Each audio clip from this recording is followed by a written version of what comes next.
বাংলাদেশ থেকে সবচেয়ে বেশি কর্মী যায় মধ্যপ্রাচ্যের দেশ সৌদি আরবে। কর্মী যাওয়ার ক্ষেত্রে প্রতিদিন নির্ভর করা হতো নিয়োগকর্তার সাথে কর্মীর কর্মচুক্তির ওপর। কারণ সৌদি আরবের সাথে বাংলাদেশের সাধারণ কোনো শ্রম চুক্তি ছিল না। শুধু গৃহকর্মী নিয়োগের জন্য একটি চুক্তি করা হয়েছিল দেশটির সাথে। অভিবাসন ব্যয় নিয়ন্ত্রণ, কর্মীর কল্যাণ ও সুরক্ষা নিশ্চিতে সৌদি আরবের সাথে এখন সাধারণ শ্রম চুক্তি করবে বাংলাদেশ। ইতোমধ্যে এই চুক্তির খসড়া প্রস্তুত হয়ে গেছে। প্রধান উপদেষ্টা প্রফেসর মোহাম্মদ ইউনুস জাতিসংঘ সফর শেষে এই চুক্তি সই হওয়ার সম্ভাবনা আছে বলে জানা গেছে।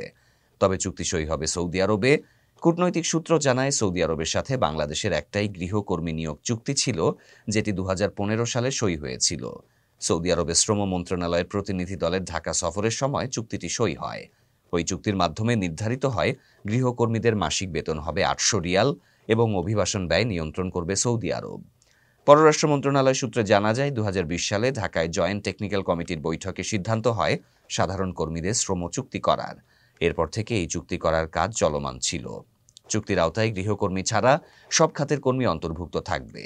কূটনৈতিক সূত্রে আরও জানা যায়, কর্মীর বেতন থেকে যেন কোনো প্রকার অর্থ অবৈধভাবে নিয়োগকর্তা কেটে না রাখে, সেই শর্তে উল্লেখ থাকবে।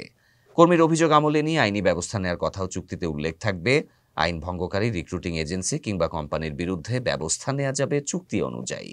সংশ্লিষ্টরা মনে করছেন, ভবিষ্যৎ কর্মী নিয়োগের একটা সুশৃঙ্খল পথ তৈরি হবে এই চুক্তির মাধ্যমে। প্রবাসী কল্যাণ ও বৈদেশিক কর্মসংস্থান মন্ত্রণালয় সূত্রে জানা যায়, চুক্তি করতে আগামী 6 অক্টোবর সৌদি আরব যাবেন উপদেষ্টা ডক্টর আসিফ নজরুল। 7 অক্টোবর চুক্তি সই হওয়ার কথা।